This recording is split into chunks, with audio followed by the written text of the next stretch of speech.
اعوذ باللہ من الشیطان الرجیم بسم اللہ الرحمن الرحیم نحمد و نصلی علی رسول الکریم اعوذ باللہ من الشیطان الرجیم۔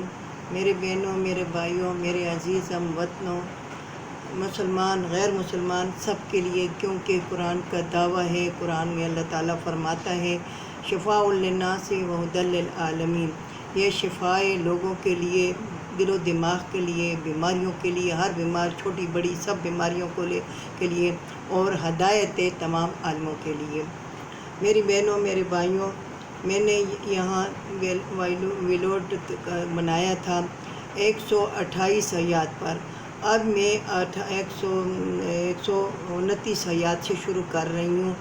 اللہ تعالیٰ ہمیں توفیق دے کہ اس پر عمل کرنے کی توفیق اللہ تعالیٰ میں بتائے، ہمیں دے، اور اللہ تعالیٰ ہماری زندگیوں میں قرآن لے آئے، ہم قرآن کے مطابق ہم زندگی گزاریں۔ اللہ تعالیٰ فرماتا ہے ربنا وابعث فیہم رسولا منہم یتلو علیہم آیاتک ویعلمہم الکتاب والحکمۃ، اے رب بھیج دے، یعنی یہ آخری دعا تھی اس ابراہیم علیہ السلام کی کہ اے رب بھیج دے ان میں رسول، ان میں کہ پڑھے ان پر آپ کی حیاتیں اور بتائے ان کو کتاب و حکمت اور پاک کرے ان کو۔ ابراہیم علیہ السلام کی تیسری جو دعا تھی تو یہ تھی کہ اللہ تعالیٰ ان میں ایسا پیغمبر بھیجواؤ، یعنی محمد صلی اللہ علیہ وسلم جو ہمارا پیغمبر ہے، یہ ابراہیم علیہ السلام کی دعا کی برکت سے ہے۔ تو ابراہیم علیہ السلام کی دعا تھی کہ یا اللہ ان میں ایسا پیغمبر بھیجوا دے کہ تمہاری آیاتیں ان کو پڑھائے، ان کو سکھائے اور بتائے ان کو کتاب اور حکمت کی باتیں، یعنی شرع کے مطابق جو زندگی گزرتی ہے، یعنی ہجرت، جہاد اور داڑھی رکھنا،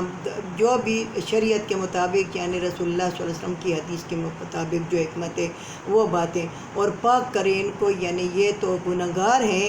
گناہ سے ان کو پاک کرے۔ ہم سب گناہ گار ہیں، جب قرآن پڑھتے ہیں تو ہمیں پتہ لگتا ہے کہ ہم سے چھوٹے چھوٹے بڑے کیسے بڑے ایسے چھوٹے بڑے گناہ ہوتے ہیں۔ تو اللہ تعالیٰ کہتا ہے کہ یعنی ابراہیم علیہ السلام نے کہا کہ یہ پاک ہو جائیں، یعنی گناہوں سے پاک ہو جائیں۔ انک انت العزیز الحکیم، بے شک تم غالب حکمت والے ہو۔ اللہ تعالیٰ آپ حکمت والے، غالب حکمت والے ہو۔ اللہ تعالیٰ یعنی آپ خود سمجھتے ہو، میری دعا ہے اللہ تعالیٰ تو ان کو ایسا نبی، ایسا پیغمبر دے۔ تو ہم ایسے نبی کے پیروکار ہیں کہ جو ابراہیم علیہ السلام کی دعا کی برکت سے اللہ تعالیٰ ہمیں پیغمبر دیا، ہم اس کی امت ہیں۔ وَمَن يَرْغَبُ عَن مِّلَّةِ إِبْرَاهِيمَ إِلَّا مَن سَفِهَ نَفْسَهُ، وہ جو بے رغبت ہوا دین ابراہیم سے مگر جس نے کمکل کیا اپنے ذات، وہ نہیں بے رغبت ہوتے، یعنی بے رغبت یعنی توجہ نہیں دیتے، رغبت نہیں رکھتے دین ابراہیم پہ، مگر کون؟ جنہوں نے کمکل کیا اپنی جان، جو اپنے آپ کو کمکل سمجھتے ہیں وہ دین ابراہیم پر رغبت نہیں کرتے، اور جو سمجھتے ہیں کہ ابراہیم علیہ السلام کا دین صحیح ہے اور یہ جو ہے تو حنیفہ، یہ ایک طرف ہے، من المشرکین، اور نہیں تھا وہ شرک کرنے والوں میں سے، تو وہ رغبت کرتے ہیں ابراہیم علیہ السلام کے دین سے۔ اور جو رغبت نہیں رکھتے دین ابراہیم سے مگر وہ کون ہے؟ وہ جنہوں نے کمکل کیا اپنی جان۔ وَلَقَدِ اصْطَفَيْنَاهُ، بے شک ہم نے بزرگی دی ان کو دنیا میں، اور بے شک آخرت میں بھی یہ نیکوکاروں میں ہے۔ ابراہیم علیہ السلام کا اللہ تعالیٰ فرماتا ہے کہ میں نے اس کو بزرگی دی، میں نے اس کو بلند کیا، اس کا رتبہ دنیا میں بھی، یعنی قیامت تک جب ہم درود شریف پڑھیں گے اللہم صلی علی مبارک، تو یہ بزرگی اس کی، یہ اس کے بلند درجے کی علامت ہے۔ بے شک اور آخرت میں بھی وہ نیکوکاروں میں بھی ہوگا، یعنی اس کی اولاد جو اس کی طرف ہوگی تو وہ بھی نیکوکاروں میں ہوگی۔ اس قال لہ ربہ، جس وقت کہا ان کو ان کے رب نے اسلم، تابعدار ہو جاؤ، کہا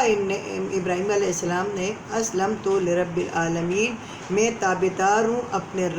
رب العالمین کی طرف سے۔ جس وقت اللہ تعالیٰ نے ان کو پکارا اور جس وقت اللہ تعالیٰ نے کہا کہ تم تابعدار ہو جاؤ، میری تابعداری کرو، تو کہا ابراہیم علیہ السلام نے میں تابعدار ہوں اپنے رب رب العالمین کا، میں رب العالمین کا تابعدار ہوں۔ تو ان باتوں پہ اللہ تعالیٰ بہت خوش ہوتا ہے۔ میرے عزیز ہم وطنوں، میرے بھائیوں، میری بہنوں، ہمیں بھی ہر وقت اللہ تعالیٰ کی تابعداری کرنی چاہیے، اللہ تعالیٰ کے حکموں کے مطابق زندگی گزارنی چاہیے،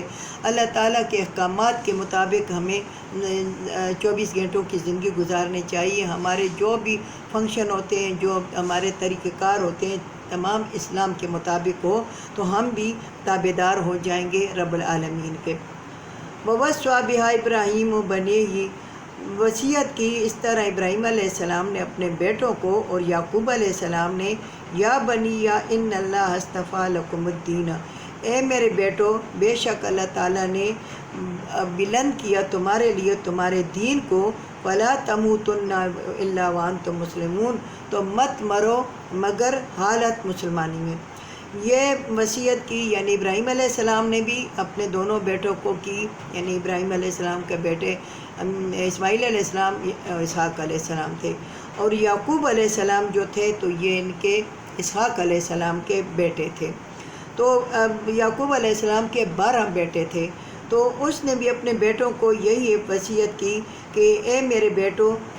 بے شک اللہ تعالیٰ نے تمہارے لیے پسند کیا، بلند کیا دین اسلام، پس نہ مرو تم مگر حال مسلمانی کے۔ میرے بہنوں، میرے بھائیوں، میرے عزیز ہم وطنوں، میری بچوں، اصل میں 1,24,000 پیغمبر جو دنیا میں آئے ہیں، یہ سب تمام پیغمبر ایک ہی پیغام لے کر آئے ہیں، لا الہ الا اللہ، لا الہ الا اللہ، یعنی ان کے مطابق یہ لا الہ الا اللہ عیسیٰ روح اللہ، لا الہ الا اللہ موسیٰ کلیم اللہ، مگر یہ ہے کہ وہ دین جو تھے وہ قرآن کے مطابق وہ منسوخ ہو گئے، مگر ہم مانتے ہیں کہ وہ دین بھی اللہ کی طرف سے آئے تھے، چونکہ انہوں نے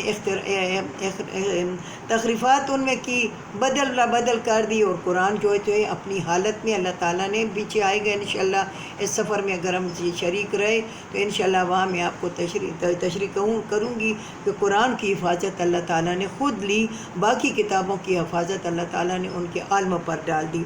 تو اللہ تعالیٰ نے دین اسلام یعنی تمام پیغمبروں نے ایک ہی پیغام لے کر آئے ہیں کہ دین اسلام تمہارے لیے، بس تم مت مرو، یعنی کفر کی حالت میں مت مرو مگر حال مسلمانی پہ مرو، تابعدار ہو کے مرو۔ ام کنتم شہداء اذ حضر یعقوب الموت، یا تم گواہ تھے جس وقت حاضر کی گئی تھی یعقوب علیہ السلام کو موت، اس قال لبنیہ، جس وقت کہا انہوں نے اپنے بیٹوں کو، ما تعبدون من بعدی، کس کی عبادت کرو گے میرے بعد، قالوا، کہا ان کے بیٹوں نے، نعبدو، عبادت کریں گے، الہ کا، تمہارے اللہ کی، و الہ آبائے کا، اور تمہارے باپ دادوں کے رب کی، ابراہیم علیہ السلام، اسحاق علیہ السلام، اسماعیل علیہ السلام، اسحاق علیہ السلام، الہ واحد، ابراہیم علیہ السلام، اسحاق علیہ السلام، اسماعیل علیہ السلام، اسحاق علیہ السلام، سب کا خدا ایک تھا، وَنَحْنُ لَهُ مُسْلِمُونَ، اور ہم اس کے تابعدار ہیں۔ تو یہ کہتے ہیں کہ یعنی ابراہیم علیہ السلام اور یعقوب علیہ السلام وقت نزع پہ انہوں نے دین یہودیت کی تعلیم کی تربیت دی تھی، یعنی ترغیب دی تھی، اور یہ دین عیسائیت کی ترغیب دی تھی۔ میرے بہنوں، میرے بھائیوں، قرآن کھول کے دیکھو، قرآن میں لکھا ہوا ہے کہ اللہ تعالیٰ کہتا ہے کہ تم کس طرح کہتے ہو، تم موجود تھے وہاں پہ، یہود یا نصارہ وہاں موجود تھے جب ابراہیم علیہ السلام یا اسحاق علیہ السلام یا یعقوب علیہ السلام انہوں نے یہ ترغیب دی تھی۔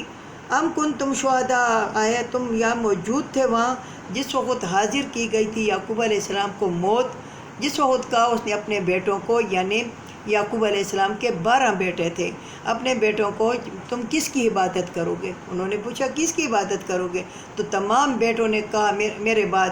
قالوا، تمام بیٹوں نے کہا، قالوا نعبد الہ کا، ہم عبادت کریں گے تمہارے خدا کی، و الہ آبائے کا، تمہارے باپ دادوں کے اللہ کی، ابراہیم علیہ السلام و اسماعیل علیہ السلام و اسحاق علیہ السلام الہ واحد، ابراہیم علیہ السلام کا، اسماعیل علیہ السلام کا، اسحاق علیہ السلام کا خدا ایک ہے، ہم اس کی عبادت کریں گے، وَنَحْنُ لَهُ مُسْلِمُونَ، اور ہم اس کے تابعدار ہیں، ہم اسی اللہ کے تابعدار ہیں۔ یعنی ان کی قوم نے، نہ اس کے بیٹوں نے، ابراہیم علیہ السلام کے بیٹوں نے، یعقوب علیہ السلام یعنی پوتا تھا، اسحاق علیہ السلام کا بیٹا تھا، اس کے 12 بیٹے تھے، ان سب نے یہی کہا کہ ہم اللہ کی عبادت کریں گے، اللہ جو تمہارا رب ہے اور تمہارے باپ دادوں کا رب ہے، اور اللہ تعالیٰ کی ہم عبادت کریں گے اور ہم اسی کے تابع دار ہیں۔ میری بہنوں، میری بھائیوں، اللہ تعالیٰ اس پر ہمیں عمل کرنے کی توفیق عطا فرمائے۔ اللہ تعالیٰ ہمارے دلوں میں قرآن کی رغبت پیدا کرے، اللہ تعالیٰ ہمیں قرآن کے نزدیک کرے اور قرآن کے احکامات پہ عمل کرنے کی توفیق عطا فرمائے۔ وآخر دعوانا الحمدللہ۔